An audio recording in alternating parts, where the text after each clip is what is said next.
Hello बच्चों।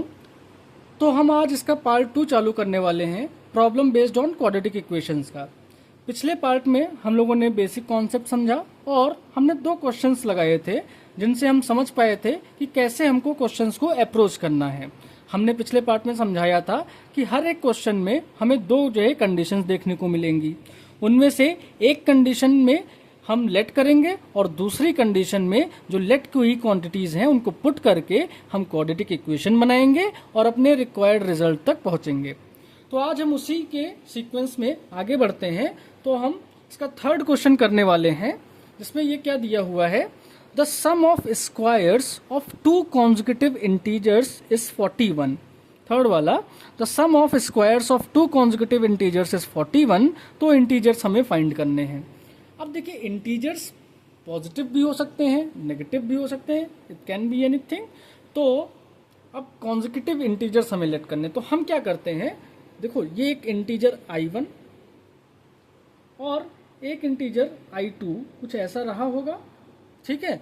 और इनका जो है स्क्वायर्स का सम जो है वो हमें 41 के बराबर दिया है, ठीक, ये दिया है। तो हम इनको लेट कैसे करेंगे, तो लेट इस तरीके से करेंगे, इंटीजर्स हैं कोई भी हो सकते हैं, तो हमने कहा ठीक है जब कोई भी हो सकते हैं तो हम ये इनको लेट करेंगे। लेट फर्स्ट इंटीजर जो होगा, फर्स्ट इंटीजर वो x है, ठीक है। अब इसमें ऐसा तो बोला नहीं ना स्पेसिफिक कि जो है इवन चाहिए, ऑड चाहिए या मल्टीपल चाहिए, कोई भी हो तो हमने कोई भी x लेट कर सकते हैं, ठीक है। तो पहला इंटीजर हमने एक्सलेट कर लिया। इसका कॉन्जिक्यूटिव इंटीजर क्या हो जाएगा, तो इसका कॉन्जिक्यूटिव इंटीजर बन जाएगा मेरा क्या, x+1। कॉन्जिक्यूटिव मतलब लगातार, और लगातार कैसे मिलेगा, जब उसमें 1 ऐड कर देंगे, है ना। तो यहाँ पे लगा कॉन्जिक्यूटिव वाले के लिए x+1 ये हो जाए। अब देखो ये कंफ्यूज मत होइएगा, हर एक केस में कॉन्जिक्यूटिव में +1 नहीं करेंगे। जब हम इवन कॉन्जिक्यूटिव में आते हैं तो +2 करना पड़ता है। जब हम ऑड कॉन्जिक्यूटिव में आएंगे तो ये +1 +3 +5 इस हिसाब से करना होगा। ये अगर जो आपको नहीं पता है तो पिछले पार्ट में आप जाके देख सकते हैं। तो कॉन्जिक्यूटिव इंटीजर आपको मैंने समझाया कैसे लेट करेंगे। तो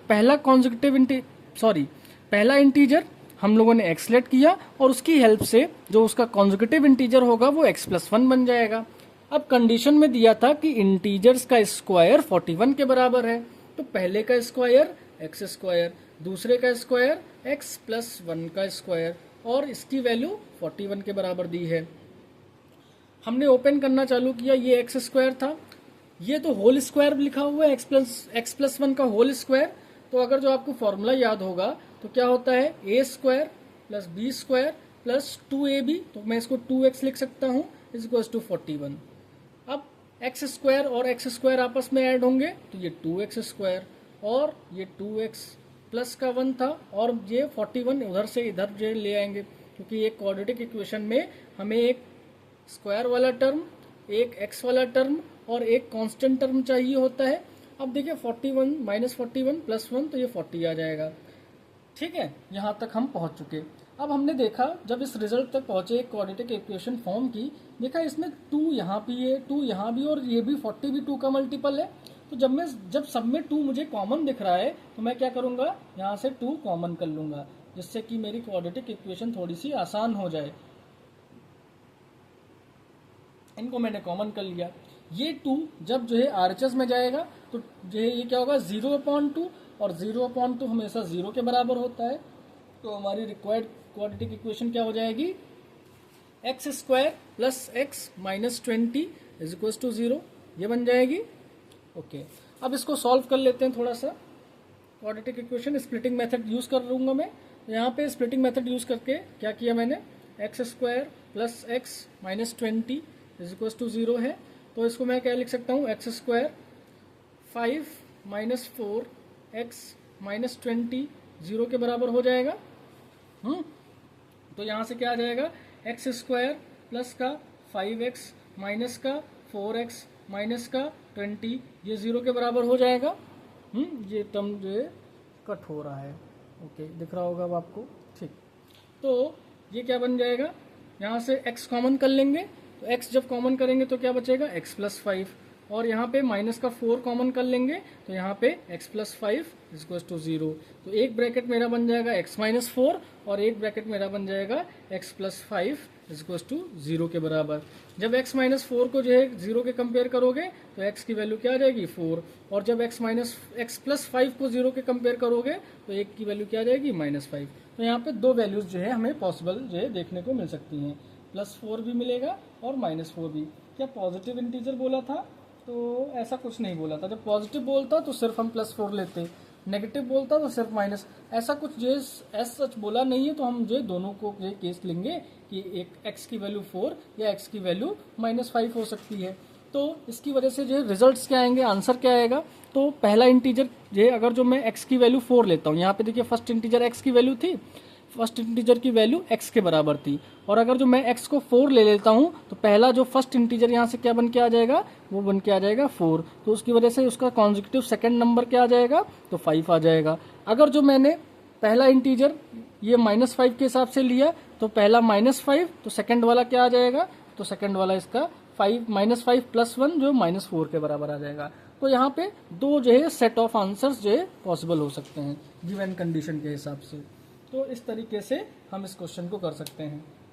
अब अगला पार्ट जो है उसको समझते हैं, अगले पार्ट को कैसे किया जाएगा। इसको इरेज करता हूँ फटाक से।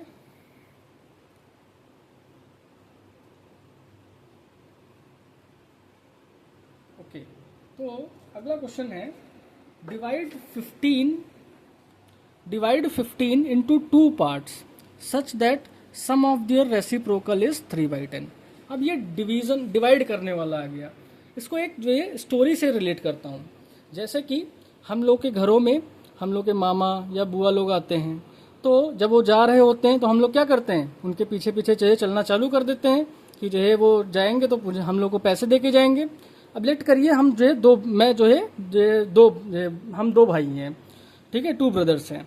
तो अब हमारी बुआ जी ने क्या किया, उन्होंने हम दोनों को जो है एक, उनके पास चेंज नहीं थे और उन्होंने हमें 50 रुपीज़ की एक नोट दे दी और बोला कि जो है आपस में इसको डिवाइड कर लेना।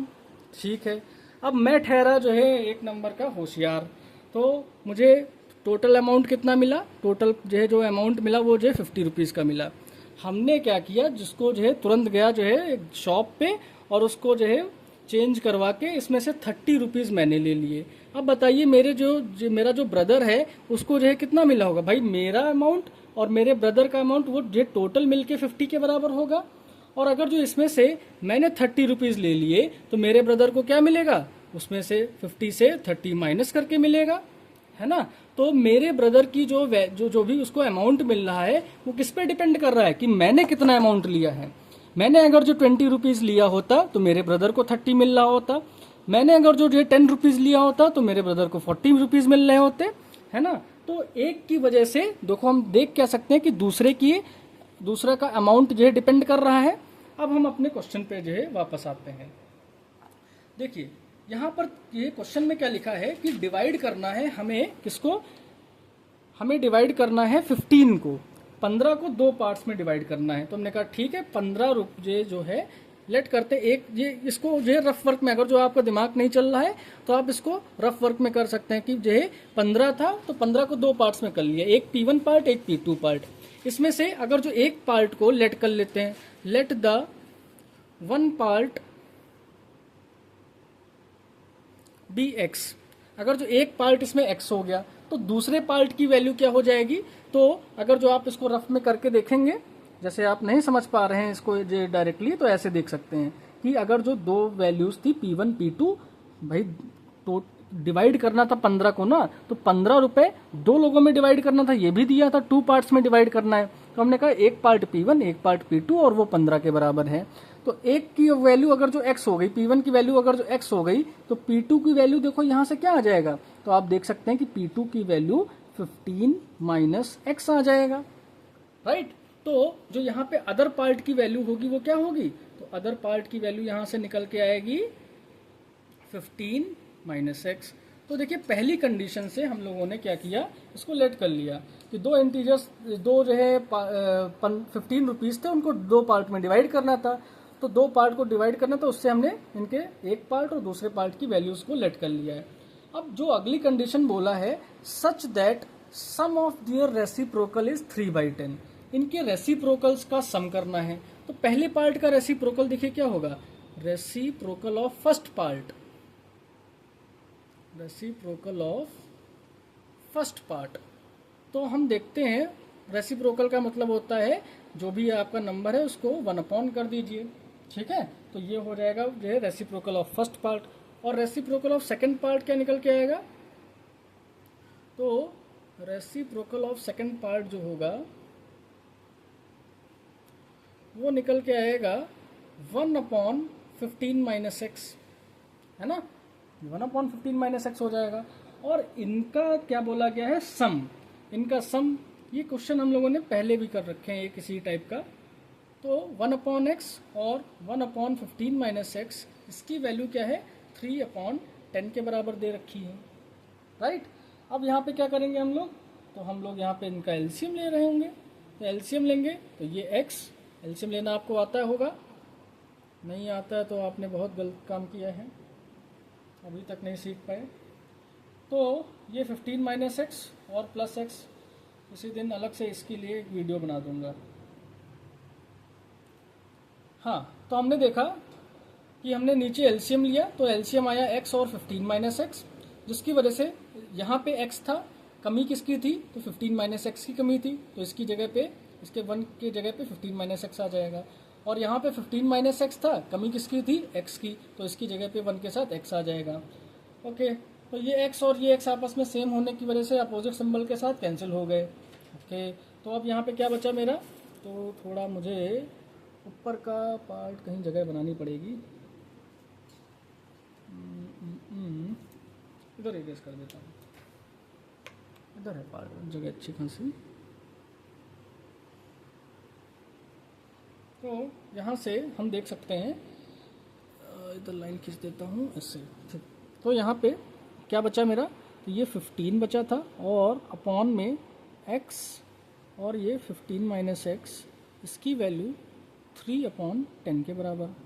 3 1 टाइम्स और ये 3 5 टाइम्स यहाँ से कैंसिल हो जाएगा। अब ये देखो क्रॉस मल्टीप्लाई हो जाएगा, तो 5 × 10 = x और ये 15 - x। तो यहाँ से इसकी वैल्यू क्या आ जाएगी, 50 और ये मल्टीप्लाई होके 15x और ये माइनस का x²। हमने सिखाया है कि हमेशा x² वाले टर्म को पॉजिटिव बनाना होता है, यहाँ पे है नेगेटिव, तो इसको उठा के पॉजिटिव बनाने के लिए दूसरे साइड भेज देंगे। ये पॉजिटिव बन गया, ये वाला 15x माइनस का हो गया और ये प्लस का 50 0 के बराबर हो गया। अब हमें इसको ब्रेक करना है, प्लस करके 15 और मल्टीप्लाई करके 50, तो हमें बहुत अच्छे से आता है इसको करना। क्या हो जाएगा, ये 10 और +5 करके ये हो जाएगा, 10 5 = 50 और 10 प्लस जो है 5 15 हो जाएगा, = 0। तो यहाँ से क्या आ जाएगा, ये x² माइनस का 10x, ठीक, माइनस का 5x और प्लस का 50 = 0। तो यहाँ से ये क्या आएगा, तो हमने देखा x² नहीं, अब यहाँ पे x कॉमन कर लेंगे, क्या कर रहा हूँ मैं, यहाँ पे x कॉमन कर लेंगे हम। x कॉमन किया तो ये क्या बचा, x - 10। यहाँ पे माइनस का 5 कॉमन किया तो यहाँ पे क्या बचा, x - 10 = 0। तो यहाँ पे देखा हम लोगों ने x - 10 दोनों में कॉमन है और x जो है -5 = 0। तो जब आप एक बारी x - 10 को जो है, यहाँ पे लिख रहा हूँ, x - 10 जो है अगर जो 0 के बराबर है तो x की वैल्यू क्या आ जाएगी, 10। और जब एक बारी x - 5 की वैल्यू 0 के बराबर है तो x की वैल्यू क्या आ जाएगी, 5। तो यहाँ पे देखिए दो वैल्यूज पॉसिबल हो पाएंगी। अगर जो पार्ट 1 जो है, फर्स्ट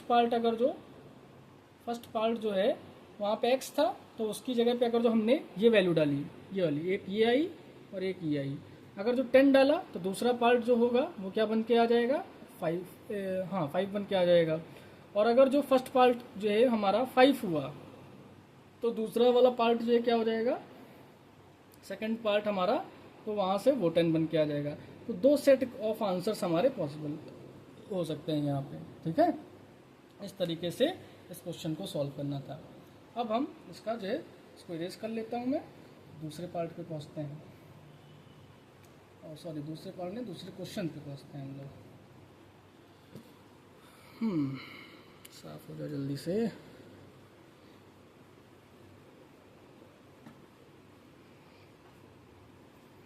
जादू की छड़ी होनी चाहिए, घुमाओ साफ। चलिए अगले पार्ट पे पहुंचते हैं। लिखा है अगला पार्ट, द सम ऑफ, ये क्वेश्चन नंबर 6 की बात करने जा रहा हूं मैं। The sum of squares of two positive integers is 208। अब यहाँ पे देखिए दो कंडीशन दिखेंगी। The sum of squares of two positive integer is 208, पहली कंडीशन। और दूसरी condition, if the square of the larger number is 18 times the smaller number, find the number. अब देखिए यहाँ पे किस कंडीशन से हम क्वेश्चन के वेरिएबल जो क्वांटिटीज हैं उनको लेट करेंगे, इंटीजर्स को किस कंडीशन से लेट करें, पहली कंडीशन से कि दूसरी कंडीशन से। तो पहली कंडीशन में देखा हमने क्या लिखा है, the sum of squares, squares की बात की गई है। अगर जो मैं इसमें स्क्वायर्स को लेट करता हूं तो मेरे लिए ये क्या होगा, थोड़ा सा प्रॉब्लमेटिक हो जाएगा ये। तो मैं क्या करूंगा, यहाँ पे सेकंड वाली कंडीशन से लेट करना चालू करूंगा। क्या लिखा है, if the square of the larger number is 18 times the smaller number. Larger number किस पे डिपेंड कर रहा है, लार्जर नंबर डिपेंड कर रहा है स्मॉलर नंबर पे। कैसे, उसका 18 टाइम्स है। तो हमने यहाँ पे इसी को जो है बेस बना के चालू किया। क्या बोला, लार्जर नंबर 18 टाइम्स है स्मॉलर नंबर, और लार्जर नंबर का square, square of the larger number 18 times है स्मॉलर नंबर के। तो हमने यहाँ पे लेट किया कि लेट द स्मॉलर नंबर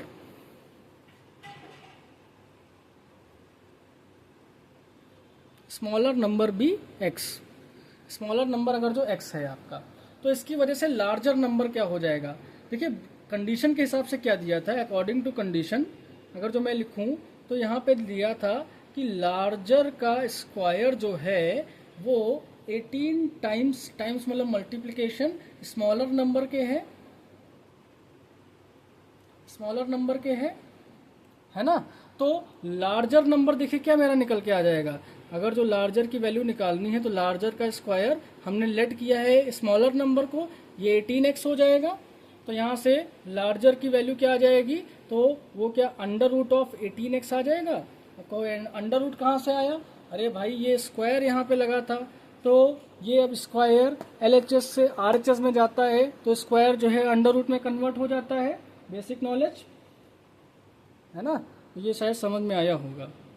ठीक है, तो लार्जर नंबर यहाँ पे देखिए, अब हमारे पास स्मॉलर नंबर की वैल्यू भी है और लार्जर नंबर की वैल्यू भी है। अब इस क्वेश्चन का जो पहली कंडीशन थी वो पढ़ा कि the sum of squares of two positive, जो है नंबर्स हैं, पॉजिटिव नंबर्स दो हैं, उनके क्या करना है, सम करना है। किसका, स्क्वायर्स का, स्क्वायर्स का सम करना है। तो पहला जो है लार्जर नंबर का जब स्क्वायर करोगे तो क्या हो जाएगा, root 18, sorry according to condition, ये यहाँ पे लार्जर नंबर का स्क्वायर तो रूट 18x का स्क्वायर और स्मॉलर नंबर का स्क्वायर, ये जो है हमें 208 के बराबर दिया है। फर्स्ट कंडीशन में यही तो कहा कि sum of square of two positive integers, जो एक सम करना है और सम के साथ जो किसका सम करना है, स्क्वायर्स का जो सम करना है दो पॉजिटिव नंबर्स के। तो हमने दो पॉजिटिव नंबर्स के जो लिखे उनके स्क्वायर किए और उनका सम जो है 208 के बराबर कर दिया। अब जो है देखिए रूट का जो स्क्वायर जो है जब ओपन होता है तो उसके अंदर जो वैल्यू लिखी होती है वही जो है बाहर निकल के आती है। कैसे आती है, रूट को पावर में क्या लिख सकते हैं, तो अगर जो मैं इस रूट को पावर में ब्रेक करके लिखूंगा तो क्या लिख सकता हूँ, इसको रूट को पावर में 1/2 लिख सकते हैं, और ये x square is equal to 208 के बराबर। ये 2 और ये 2 कैंसिल हो जाएगा, है ना। तो यहाँ पे जो है क्या वैल्यू बचेगी, देखो 18x plus x square is equal to 208 के बराबर आएगा, है ना। तो यहाँ से हमारे पास एक जो है क्वाड्रेटिक इक्वेशन बन के आ गई। तो मैं थोड़ा सा जगह बनाऊंगा,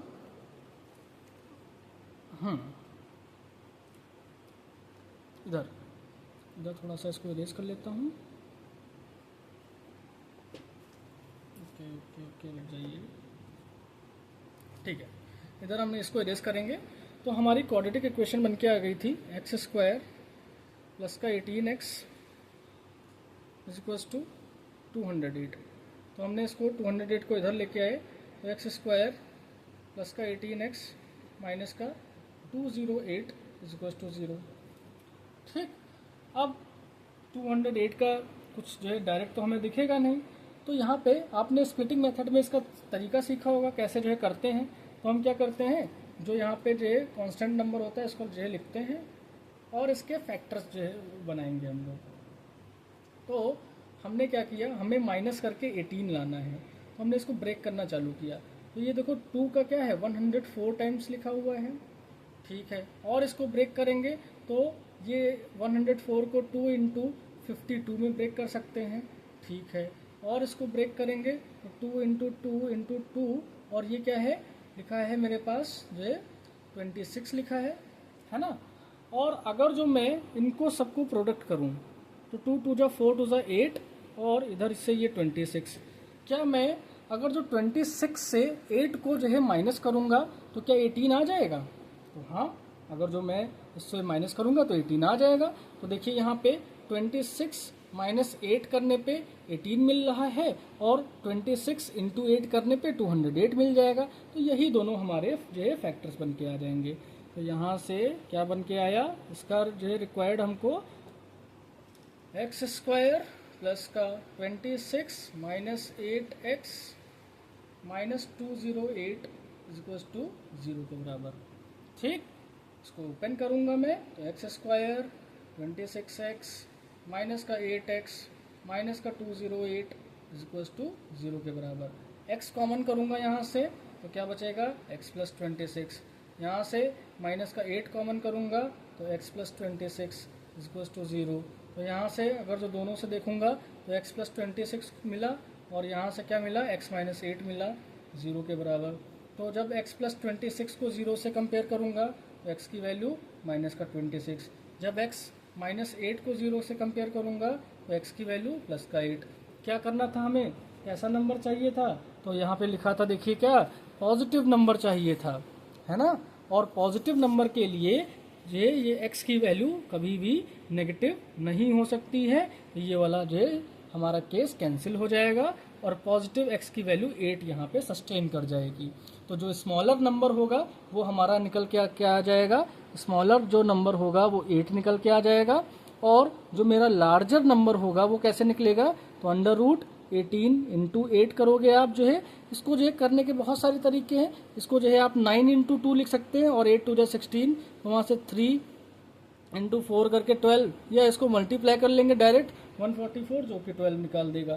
तो लार्जर नंबर 12 और स्मॉलर नंबर 8 इसका आंसर हो जाएगा। ठीक है, लार्जर नंबर 8 और स्मॉलर नंबर स्मॉलर नंबर 8 और लार्जर नंबर 12 इसके आंसर निकल के आ जाएंगे। इस तरीके से इस क्वेश्चन को करना था। ये काफ़ी अच्छा क्वेश्चन है और ये आप इसको जो है मार्क कर सकते हैं कि जो है ये ज़्यादातर जो है केस है कि आपको आपके यूटीज से लेके और फाइनल जो है बोर्ड के एग्ज़ाम तक की एक बारी तो जो है आपको आपके टेस्ट में देखने को मिल जाएगा। ठीक है, क्योंकि ये थोड़ा सा डिफरेंट है। ठीक है, तो इस तरीके से इस क्वेश्चन को हमने डील किया। अब दूसरा है ऑड नंबर वाला लेट करने वाला। दिखा है find 2 consecutive positive odd numbers. अगर जो पार्ट 1 आपने देखा होगा तो वहां पे ऑड नंबर्स को लेट करना हमने सिखाया था। तो यहाँ पे कॉन्जिक्यूटिव ऑड नंबर्स को लेट करना है। तो जो है यहाँ पे लेट फर्स्ट ऑड नंबर क्या हो जाएगा, तो ऑड नंबर को शुरुआत कहाँ से करते हैं, तो उसकी शुरुआत 2x प्लस 1 से होती है। तो इसकी वजह से इसका जो सेकंड कॉन्जिक्यूटिव नंबर होगा, कॉन्जिक्यूटिव ऑड नंबर, वो क्या आ जाएगा, तो वो आएगा 2x प्लस 3 के बराबर आ जाएगा। सही है, 2 नंबर्स हमने जो है लेट कर लिए। अब बोला है the sum of whose squares, the sum of whose squares is 74। अब इनके स्क्वायर्स का सम 74 के बराबर कर देना है। अकॉर्डिंग टू क्वेश्चन क्या दिया है हमें कि इनके स्क्वायर्स का जो सम है, तो इनके स्क्वायर्स का हमने सम करना चालू किया। इनके स्क्वायर्स का सम कर रहा, और ये किसके बराबर है, तो ये 74 के बराबर है। दोनों होल स्क्वायर्स हैं तो होल स्क्वायर के जे प्रॉपर्टी से खुलेंगे। तो 2x का स्क्वायर 4x स्क्वायर 1 और 2 2 जा 4x, फिर यहाँ से 2 टू जा 4x², 3 3 जा 9, 3 2 जा 6 2 जा 12x is equal to 74। 4x² एक साथ होंगे तो 8x² बनाएंगे। 4x और ये 12x एक साथ ऐड किए जाएंगे तो 16x बनाएंगे। 1 और 9 जो है एक साथ होंगे तो जो 10 बनाएंगे। उधर से माइनस का 74 इधर आ जाएगा 0 के बराबर। तो यहाँ से क्या आ जाएगा 8x², 16x और यहाँ से माइनस का 64 0 के बराबर। मेरी आंखों ने देखा कि जो है यहाँ पे सब जो है 8 के मल्टीपल हैं। 8 के मल्टीपल है 8 आया कॉमन, x² 2x माइनस का 8 0 के बराबर। ये x² 8 उधर जाएगा 0 बन जाएगा। तो जो है रिजल्ट इतना बचा हमारा। ये इक्वेशन बन गई हमारी। इसको सॉल्व कर लेंगे। कैसे सॉल्व करेंगे 8 लाने के लिए? तो 4 2 8, 4 - 2 है ना, सबसे सिंपल। यहाँ दिख नहीं रहा होगा आपको, यहाँ पे इधर लिखा जाए इसको।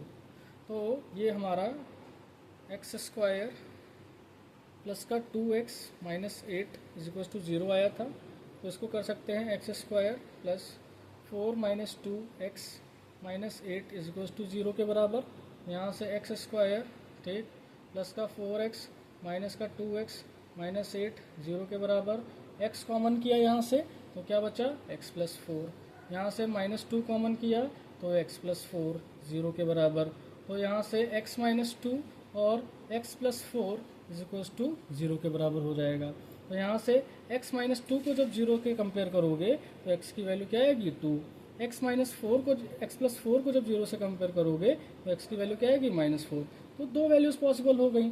लेकिन एक चीज़ यहाँ पे शायद लिखी थी क्या कि ये एक पॉजिटिव ऑड नंबर है। तो पॉजिटिव ऑड नंबर में नेगेटिव का तो कोई रोल नहीं, x की नेगेटिव वैल्यू जो है नहीं जो है यहाँ पे कंसिडर की जा सकती है, तो पॉजिटिव वैल्यू कंसिडर की जाएगी। तो पॉजिटिव x की वैल्यू 2 डालने पर यहाँ पे देखो पहला नंबर जो होगा 2 2 जा 4 प्लस 1 5 आ जाएगा। और दूसरा नंबर होगा यहाँ पे जो है तो 2 2 जा 4 प्लस 3 7 आ जाएगा। तो देखो 5 के जस्ट बाद वाला जो 7 कॉन्जिक्यूटिव नंबर होता है जो कि हमें रिक्वायर्ड आंसर चाहिए था। ठीक है, इस तरीके से इसको कर सकते हैं। अब इसके जो है बाद एक और क्वेश्चन देखते हैं इस पार्ट में। रेस्ट ऑफ द क्वेश्चंस को अगले पार्ट में देखेंगे हम लोग।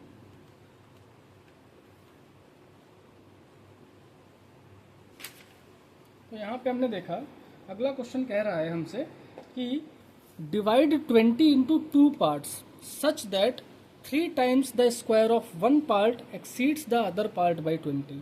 फिर वही कोई 20 जो टोटल चीज़ थी, ये देखिए क्वेश्चन में कोई 20 टोटल चीज़ थी और उसको 2 पार्ट्स में डिवाइड करना है। तो आप इसको रफ में लेट करने के लिए क्या कर सकते हैं कि 2 पार्ट हैं P1 P2 और उनको जो है 21 जो है हमारे पास कोई चीज़ है उसको 2 पार्ट्स में डिवाइड करना है P1 P2। हमने यहाँ पे लेट किया कि लेट फर्स्ट पार्ट जो है उसको x लेट कर लेते हैं।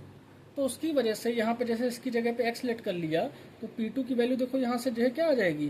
तो तुमने कहा P2 की वैल्यू क्या आएगी 20 - x आएगी। तो इसकी वजह से सेकंड पार्ट की वैल्यू जो है यहाँ से क्या आ जाएगी।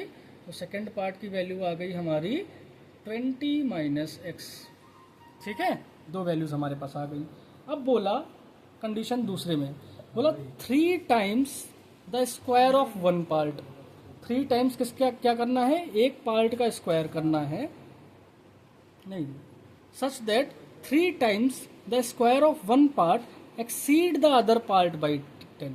3 times the square of one part, कोई भी एक पार्ट का 3 टाइम्स करना है और उसके स्क्वायर का 3 times the square of one part. ठीक है, 3 times square of one part ये एक्सीड करता है, ये ज़्यादा है दूसरे पार्ट से। दूसरा पार्ट क्या था 20 - x। 20 - x से ये जो है ज़्यादा है, कितना ज़्यादा है बाई 10। क्या ये आप कंडीशन समझ पाए? एक बारी फिर से पढ़ते हैं। 3 times the square of one part, एक पार्ट का स्क्वायर किया और उसका 3 टाइम्स किया। तो 3 times the square of one part क्या यही हो जाएगा? क्वेश्चन को देखते रहिए। 3 times the square of one part, तो वो क्या बन जाएगा 3x² बन जाएगा। और ये जो 3x² वाला है ये ज़्यादा है।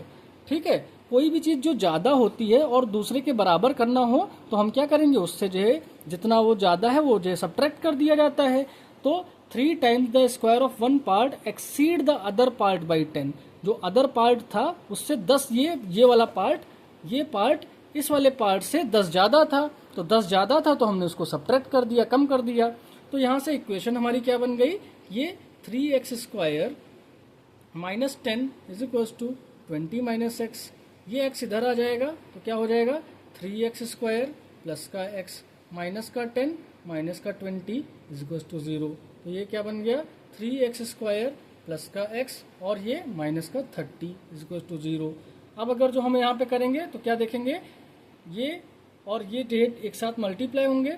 एक्स स्क्वायर का जो है कोफिशिएंट होता है और कांस्टेंट टर्म आपस में मल्टीप्लाई होते हैं। इन्होंने बनाया 90। क्या करना है, माइनस करके 1 लेके आना है। तो हमने देखा कि जब 3x स्क्वायर और 10 माइनस 9x करेंगे तो 10 9 या 90, 10 माइनस 9 1 मिल जाएगा हम लोग को।